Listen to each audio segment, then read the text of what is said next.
All right. So, what I have today is a couple of questions for you, but I also kind of wanted to just address Forgotten Stories as a whole and just see where our conversation takes us from there. So, just to start us off, the biggest one that I had for you was what is the inspiration for Thariel as a character himself? Mm, to think on that.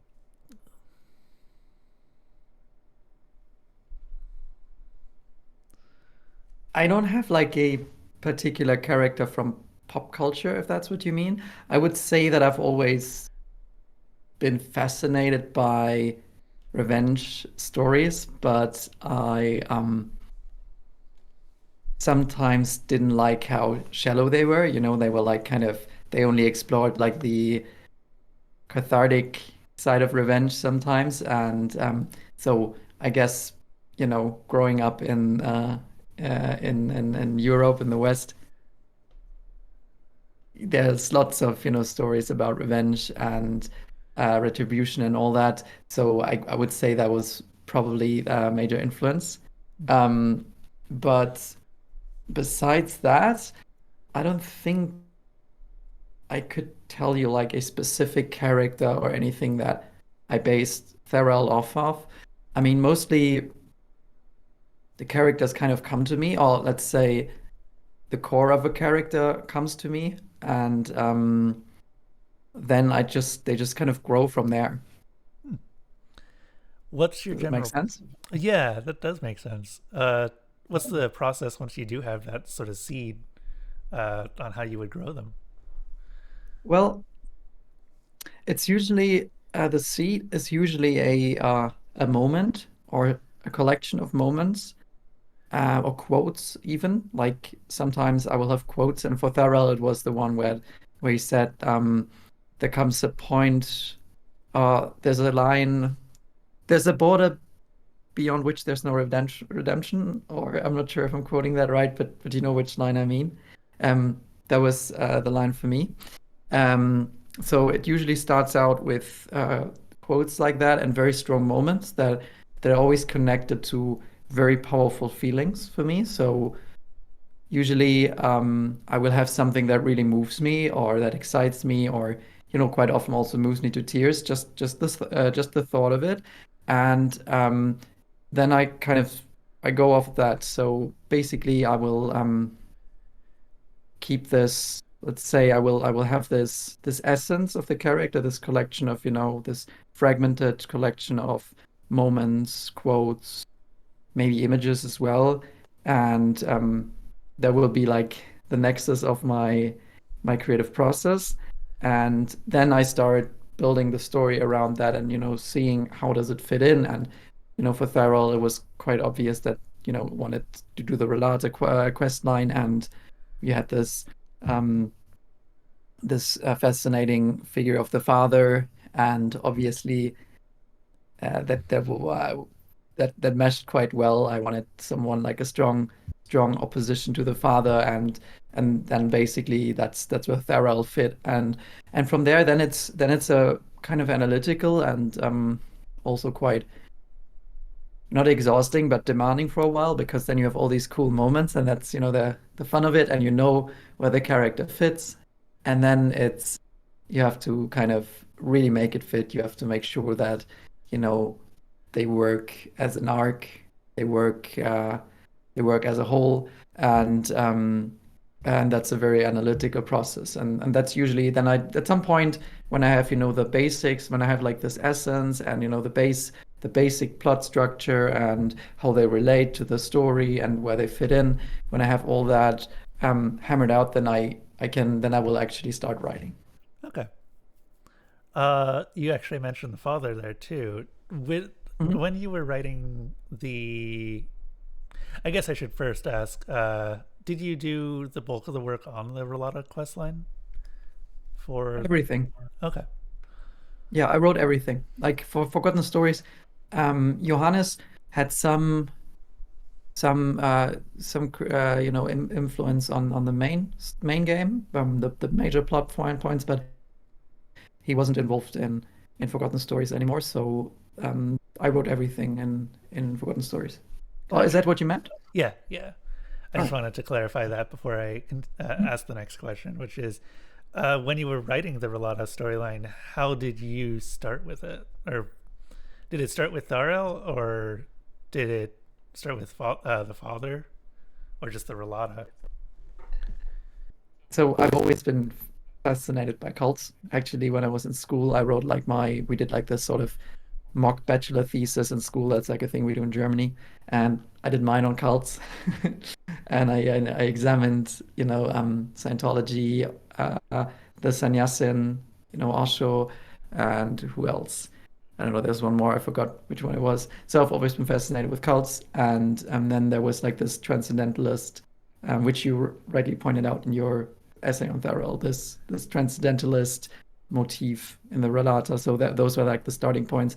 Also, I guess it's a bit of a personal anecdote, but during that time, I also had, while I developed Forgotten Stories, I had like one year where I was struggling with my health, and so that also kind of, I guess, really influenced this very negative portrayal or view on uh, the corporeal dimension that the relata embodies. Mm-hmm.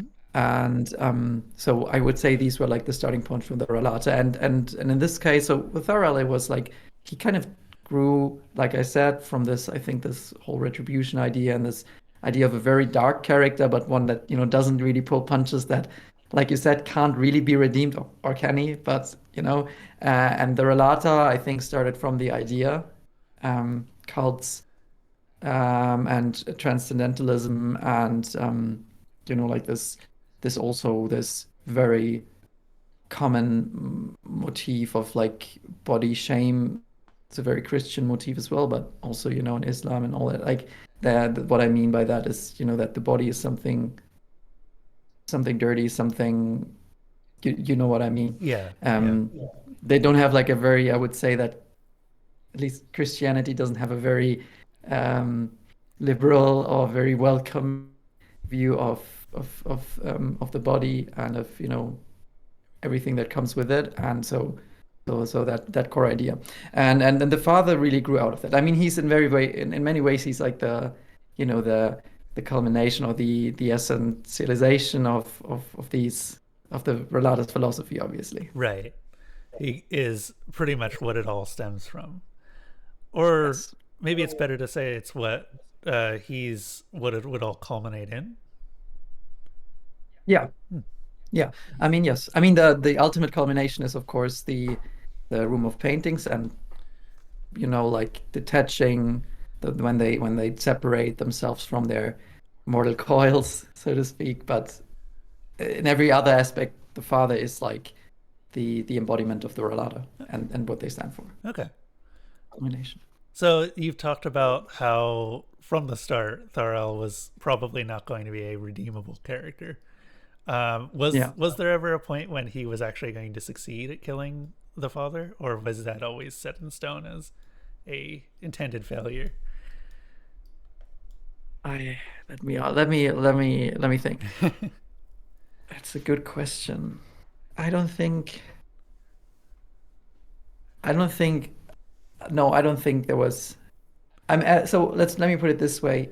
Had he succeeded, it wouldn't have been like a triumphant sort of moment. Right. So the idea was always for his quest to be futile in a way, because he's kind of fighting himself as well as the father.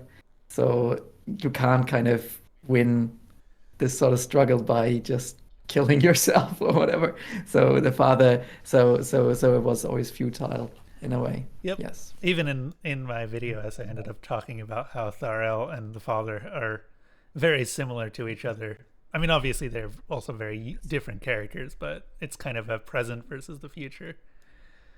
Yeah, yeah, that's a good point. Yes.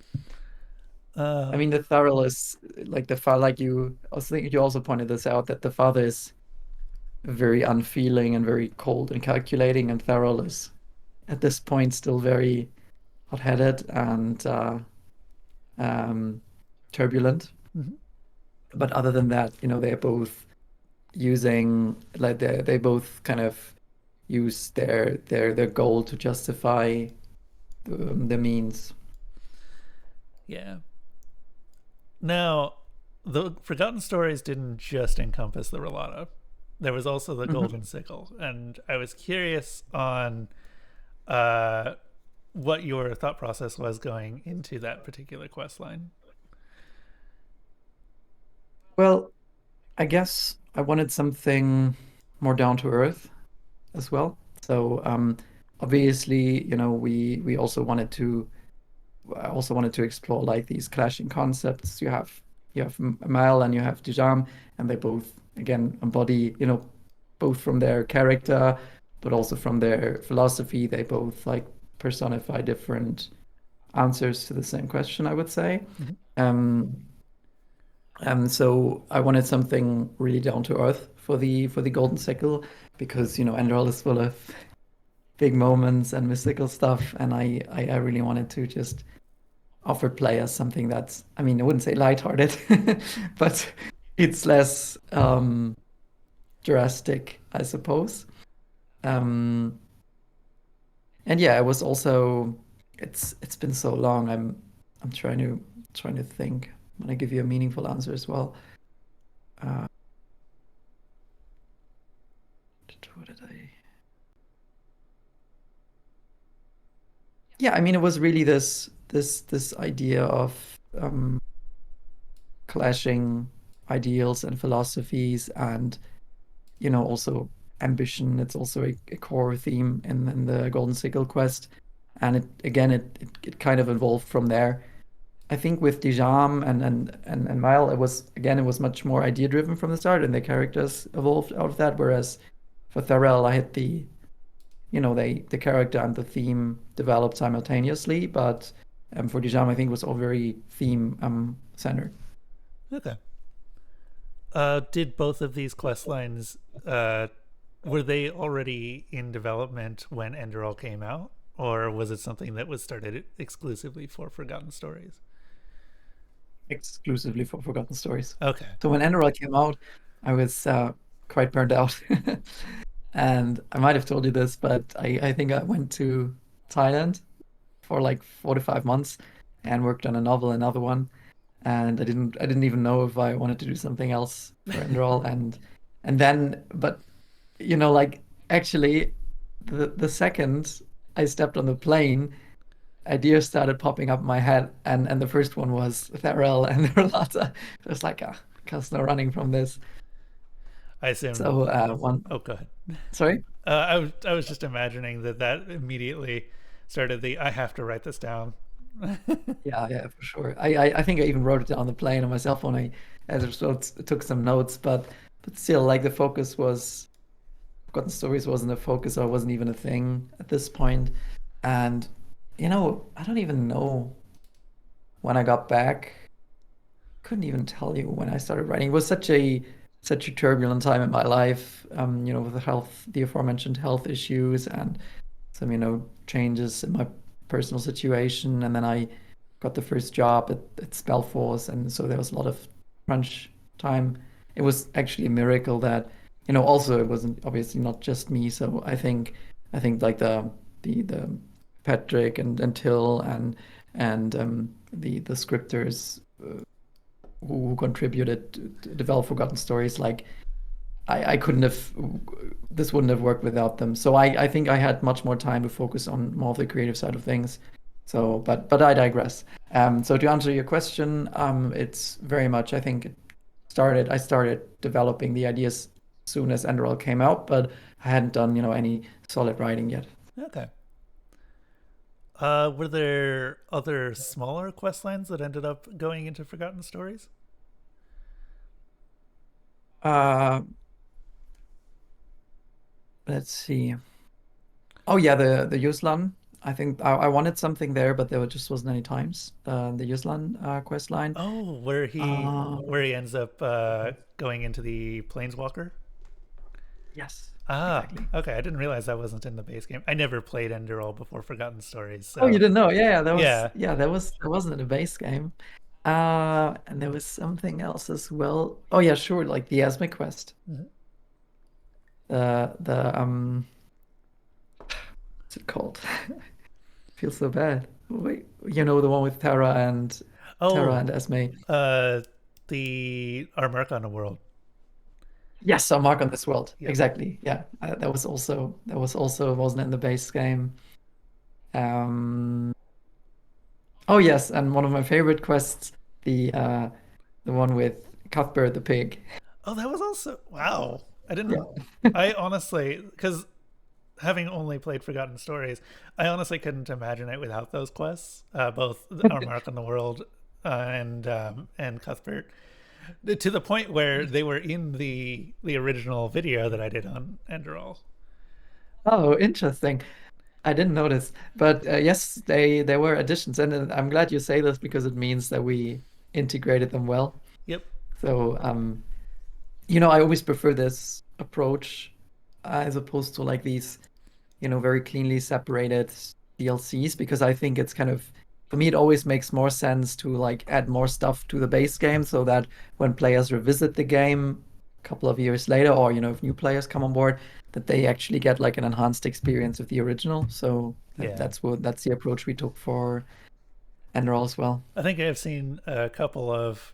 I don't want to necessarily say AAA, but definitely some other bigger studios that have been trying to do that. Have you seen Larian?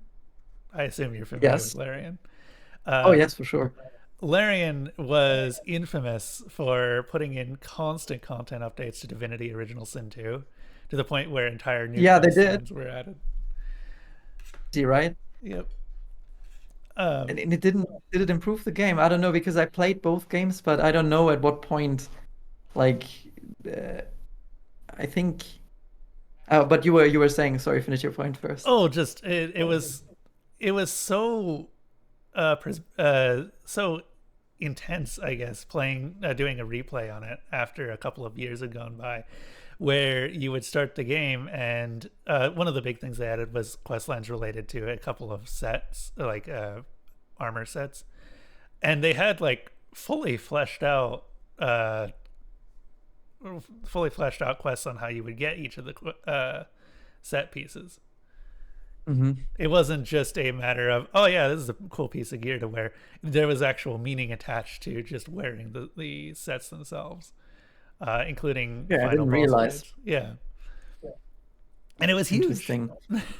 It was huge Yeah, for that's really playing it. cool. I love it when they do that because it just again I don't like this whole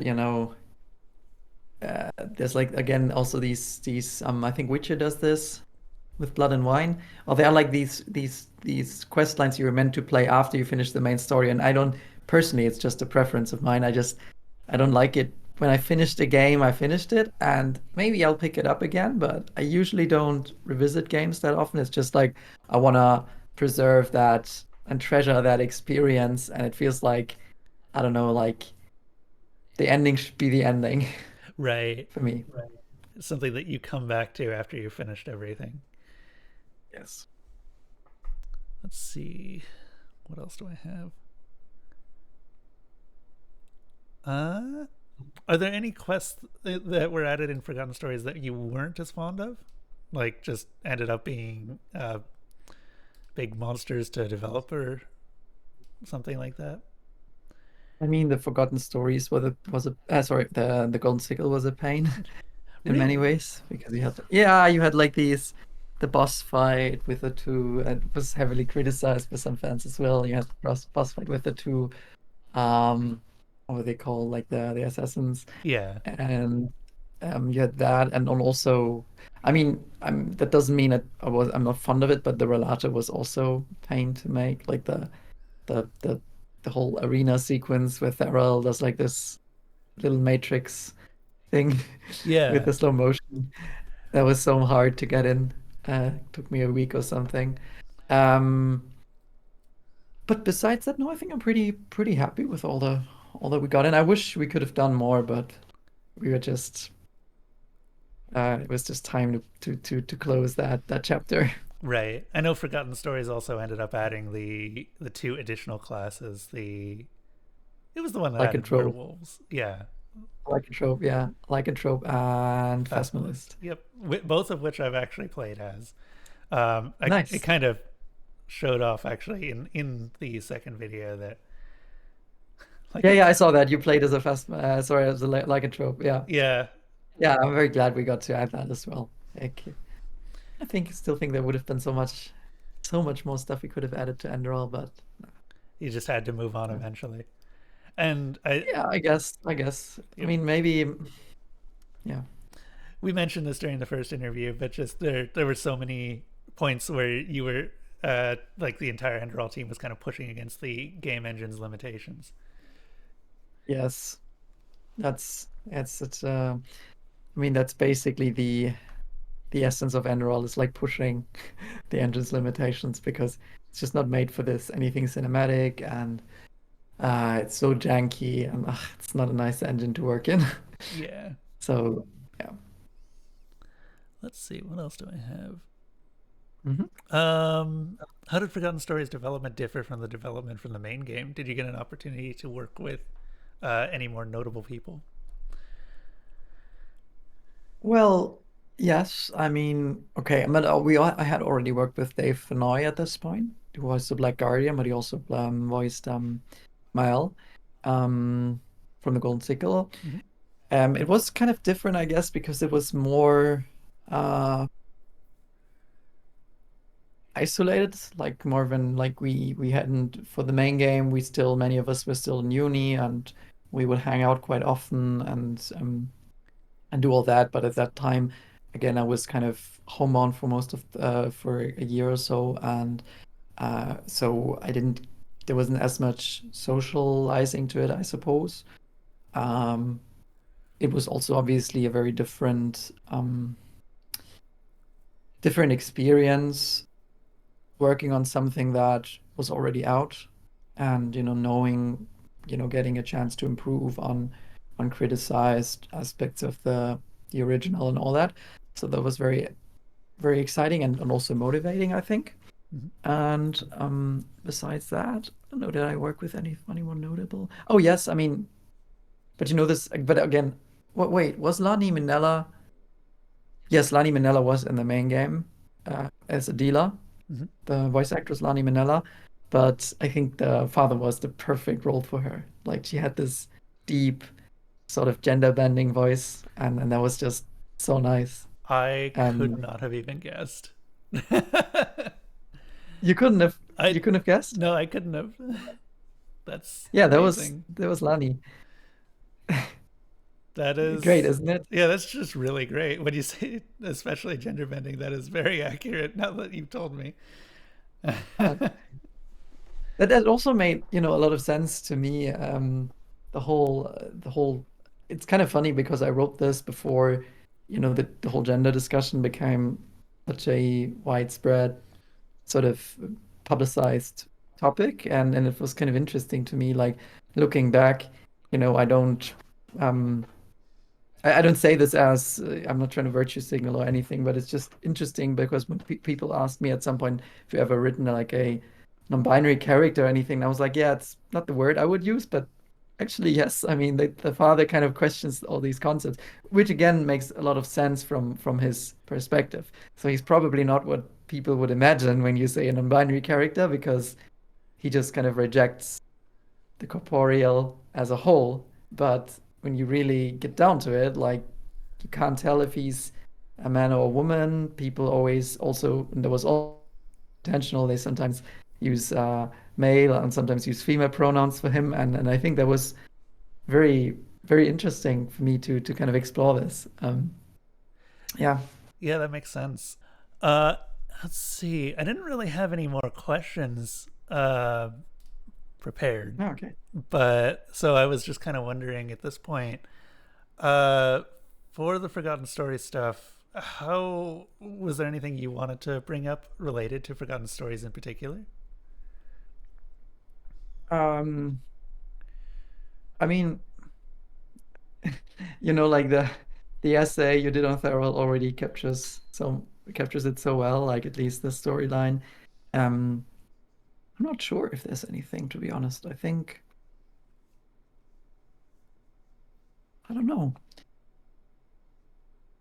Maybe if you ask me another question or something, I can just, uh, go off of that, but off the top of my head, it's been so long. It's just I don't mm, particularly have anything else that I had prepared, so we can probably okay. end this a little early if you want. But Yeah, sure, no problem. Maybe I can write some more. I'm actually making good progress on the second and third novel, so oh, let's hope. Yeah. are you writing both novels at the same time? Yeah, well, it's the second book, but I had to split it up because it's too big. So Oh, it's part one and part two. But it also works. Actually, I think like this, the separation really enhances the experience because the second book thematically has to be a separate book, even though it's the same story. And then you will understand why if you end up reading it. Um, so yeah, that's I'm making good progress. I had to move like the publication date to like May or something next year, but it's just so much work and honestly it's the most complex story I've ever written and it's I think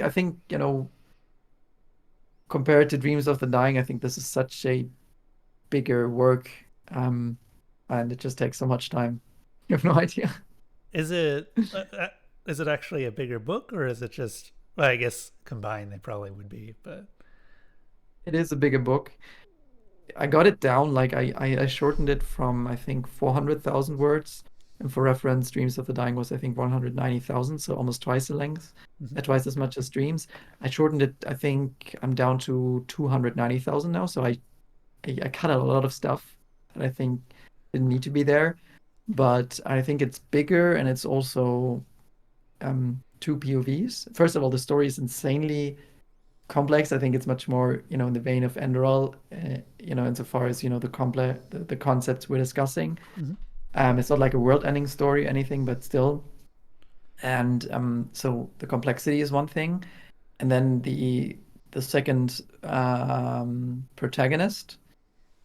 So this time there's like a full second protagonist who has as much page time as just Bar, and the second protagonist is very unique. I think she's also she's autistic. I'm autistic too, but she's even more so, in divergent, so to say, and then that's very hard to write. Like she has a very singular way of seeing the world, and that's very difficult to write. Not just to write, but also to write in an engaging way that doesn't lose readers. Like you don't want to, you know, you don't want to overwhelm readers with like all these details about how she perceives the world, Mhm. but at the same time you don't want to just sweep it under the rug because it is something that defines her. So it's just a very tough character to get right, and only now, like on the fourth draft, I think I'm really starting to get like I think I have her down, and I think she will be. I hope she will be very popular, extremely popular actually with readers. We'll see. That makes sense. That's something that's also kind of hard to get in any creative perspective. Where do you have much experience with autism yourself, or? I have Asperger's. Oh, I didn't realize. Okay. uh, Yeah, it's a funny story because so the thing is, um, sorry, I'll just finish this. Um, it's interesting because I it was kind of obvious actually, like especially looking at my childhood, but because there wasn't much visibility and knowledge around this, and you know, there was very much how to say like um it's a spectrum, like I said, so some people are can adapt quite well, better than others, and it wasn't very obvious, like when probably you didn't really realize it either, so it wasn't that obvious for me. But mhm. so the way I actually got like my diagnosis was when I started writing Q for Living, and I wanted to write this character, and then I started reading all these biographies and all that, like very many books, and I was like, at first I was like, no, this is absolutely not me, and then I started seeing this, and it became very obvious that, oh, okay, this is very much me, and then I actually took this to a psychologist. Does that when you're writing, does that translate into it being a little harder to write uh, non-autistic characters? Like, how does? the writing difference work there? Such an interesting question. Um, I would say that I think so. It's going to sound paradoxical. I do think that my my autism actually helps me to write characters as a whole. Why? Because ever since I was little, I thought a lot and I read a lot, so many books on how people work, um, body language and all that stuff. So again, like I said, it was kind of obvious if you look when you're looking back, Mm-hmm. but I read so much about this that it actually helps me understand people better. So I think um, what I'm saying is when I write someone, when I write a character, I am that character. So I understand what motivates them. And because I have kind of such a, analytical view of people in many ways, I can also write people that aren't me or anything, that aren't, autistic. Does that make sense? Yeah, as in because you have that autistic point of view, you pay more attention to where the character matters. Is that correct? Yes, exactly. Because you kind of try to understand why do people do this? Mm-hmm. It seems irrational. It doesn't make any sense. And then you come to realize, like, to give you an example, like something I struggle with a lot is like filter and all that. So I've very often offended people, even to the point of destroying a friendship and having getting like into serious trouble because I just have a very bad filter usually. I mean, maybe you can even tell from this interview. I just I talk quite directly about things that maybe I shouldn't be talking about Mm-hmm. to someone I don't know. But even outside of that, so what I'm saying is then for example, something that I always struggled with, throughout my life is that like people don't really say what they mean. Like they just allude to things and expect you to understand it, and you don't know how hard it can be uh, for someone who's not at good at that, as good as that, to like kind of understand what the people are trying to say. Like you're just like they are telling you something, they're saying yes, but they mean no, and but you think they just said yes, so you proceed as though they said yes. So that's really hard.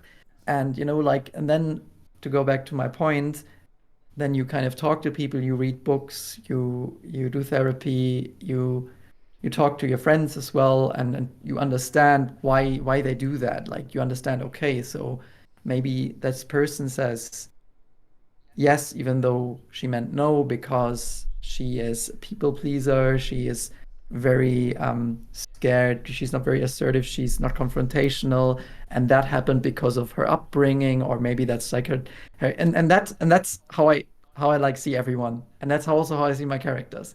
So it's always like this. It's not that intuitive, if you know what I mean. It's like it's always this very complex sort of web or weave of like cause and effect, and that really helps me. It helps you I see. think that really helps me to write. It helps you see like the Hmm? like whole character rather than just the moment, the character at that moment. Yes, Okay. absolutely, absolutely. I always think, yeah, it's weird because I always think of my characters as real people. Obviously, I know they're not real, but I had some discussions with a friend about that. Like I always say stuff as though, um, even in conversation, I will say stuff like, "Oh, Jasper would have done that" or something, even when it's not topical at this point. If it's just like, and then they are some of them are like, "Oh, who's Jasper?" And I'm like, "Oh, yeah, that's actually a fictional character," but it's always there and it's always working in the end, and so that's um yeah, very, I guess, holistic approach to character writing, analytical, holistic, but also ultimately, emotional. So it's not like I write this and then I feel like so there's this misconception again about autism, autists being, unemotional, and that's not true. And so for me, it's writing is very emotional, and so if I write something, and again, like Enderal, for example, I really become that person, and it really moves me, and I feel like I make myself feel their pain, the risk of sounding very dramatic, but you know what I mean. No, that makes complete sense, and I can definitely respect that. I spent the last Like, I've not been idle during the last year while I've been waiting for the Relata video to be completed.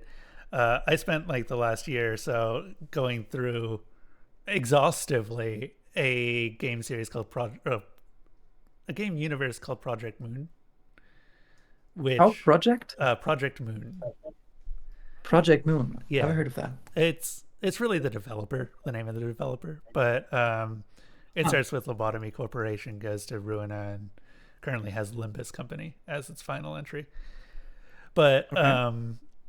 they write in a very similar way, where they frequently will say things and not mean exactly what is said. So a lot of my time with that particular series has been reading and rereading and then going back and just like checking my notes and making sure that they're correct on all of that dialogue, because there are not that many dialogue sessions in the original game in Lobotomy Hmm. Corporation, but they managed Hmm. to multi-layer everything.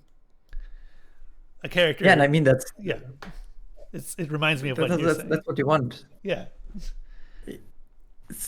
Again, it's like so. I feel like good writing is layered, and good writing doesn't, outright, not always at least, doesn't outright say what it. Okay, maybe it should be kind of. It doesn't have to be like completely transparent in what it says. So it's kind of funny. Like some of the characters I write would be very frustrating for me to deal with in real life. Oh, So I we probably wouldn't be friends anymore. Because I just couldn't handle it. I was like, why aren't you telling me what do you think? Yeah, what do you mean? Yep. Sorry, I didn't mean to digress. So you've been doing like this again, video essays as well, or Project Moon? Yeah, so right now I'm on draft 3 of the final script, but it's just so much of it is every single instance of the dialogue is just multi-layered. I think Okay, I refer to it as swimming in a pool and you can't see the bottom. You don't know how far down the layers go. interesting. But is it out yet? Because I went to uh, Lobotomy. I can't find anything on Steam for some reason. Lobotomy Corporation is. It might not be present in Germany. I'm not sure. Oh yeah. Oh yeah. Lobotomy It's Corporation and Rona are both out. They were in early access for quite a while though. oh, oh, it looks quite nice. Monster management simulation. So would you recommend it? I mean, probably. I addressed this in the actual script, but like that exact question comes up, and I'm just like, I don't know. It's Well, a it must have led like, yeah. it's a game that makes very good use of the player's pain, I guess. Okay. Interesting. Have you played I don't even know how to pronounce it, but I think it's 1000x resist. I have. Have you heard of I that? It was actually on my list of games to do a video essay on for a while, but due to being stuck in the Project Moon mines for literally over a year now, I didn't have the time to put something together. I had like several scripts written up, and I didn't think that I could do it justice. Nice. Yeah, I'm still not all the way through. I'm on chapter 6, Oh, you are in for a but treat. I know I'm really enjoying it. There's the one only thing I don't enjoy is like the level design, because I find it so hard to find where I'm supposed to go sometimes, but like I really love the setting, the writing, the music. It's beautiful. It's a great game. Oh yeah, it's one that I hadn't done 2 full playthroughs, but I did do enough to write up a script for it, and it's just there's so much to talk about. Yeah, there is. There was another YouTuber I actually ended up shouting out because they had done a video on it. And I was like, finally, someone did it justice. I can just point to that and instead of making Jacob Geller. it wasn't Jacob Geller, but he was one of them. Okay. Let me look through podcast posts here. It was a much smaller YouTuber. Actually, surprisingly smaller than me, which for me is kind of like I'm very small. Uh, Matt Horton. Matt Porton. Yeah. Okay. Let me see if I can actually go to Just the give me video. 1 second. 1 second. Mm-hmm.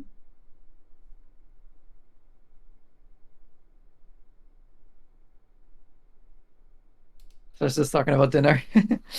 Okay, interesting. Cool. Yeah, I'm very excited. I'm very eager to finish it. Yeah. Here, this is the video that I ended up shouting out. Sadly, Oh, did you send me a link?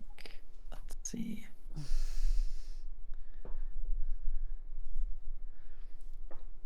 and he actually did interviews with the developers exactly like what I'm doing with you, and just had an opportunity to just talk about the story writing, and it sounded like just so much fun for him. Nice. Okay. Oh yeah, I'm gonna watch that. I'm gonna bookmark it now because I'll have to watch it when I'm done. I actually thought, like there's this point in chapter 5, where you meet the All-Mother for the first time and you kind of circle back to the beginning, the opening scene. Mm-hmm. And then the game goes to the main menu. You see like the logo and it goes to the main menu. Do you remember? Yep. And I thought that was it. And I actually loaded like an early game. I thought, how did I make a wrong choice? What's happening? I did the same thing. Yeah. You did the same thing. Yeah. I was like, but then I read, oh, okay, it actually continues after that. Right. Okay. There's actually been a surprising number of games that pull that trick. Signalis also does the same thing. Okay. I guess I don't see the point of it. Like it's very, how do you call it? Extra diegetic? Extra Diegetic? diegetic. Yeah. Extra diegetic, right? Extra diegetic. Yeah, extra diegetic. Yeah. When Signalis pulled it, I actually thought that was the end of the game and just quit out of it. And then Yeah. I would later come back when I realized there were multiple endings, started the game up, and then, oh, there's an entire other half of the game behind that. Mhm. This time I also Googled, oh, how do I get the better endings? Because that felt like a very depressing ending to me. Mm-hmm. Yeah. All right. Well, I will probably help my fiance with dinner now. Unless there's anything else that came to mind. Nope, no. Thank you very much. It's always a pleasure to Likewise. talk to you, Nicholas. Likewise. And let me know when I mean, you will let me know when you publish another video, but I watched them all, so Yep. it's very, very cool. All right. Bye. Bye.